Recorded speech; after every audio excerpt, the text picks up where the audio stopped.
So yun mga lods, maglagay na tayo ng mantika sa ating kawali at tayo magigisa na ng ating mga ricado para sa ating ginisang ampalaya na may itlog. Yan mga lods. Lagay na natin yung ating bawang.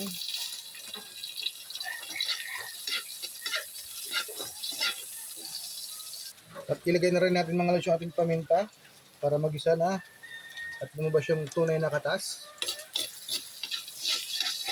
Tapos lagyan na rin natin yung ating sibuyas. Yun o.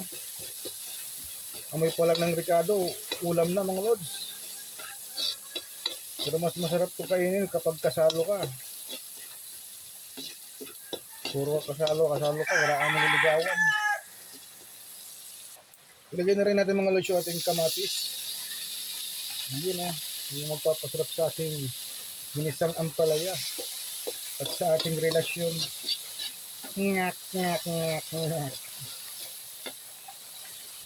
Ilagay na rin natin mga lods yung ating ampalaya. Yun o. Ampalayang ligaw, ligaw, ligaw sa puso mo. Sarap nito mga lods. Siya na lang ang hinihintay. Lagyan natin ng magic para siya'y bumalik. Yun.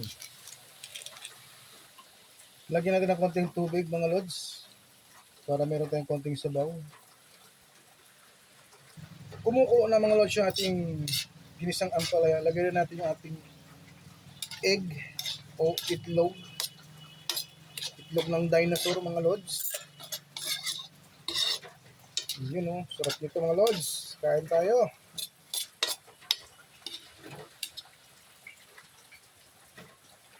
So yun, luto na yung ating ginisang ampalaya mga lods. Good morning, good morning. Ito na yung ating pagkain ngayong umaga at ulam mamayang tanghali mga lods. Kain tayo. So yun mga lods, huwag kakalimutan follow, like, and share at subscribe sa aking YouTube channel mga lods. Thank you for watching. I love you all.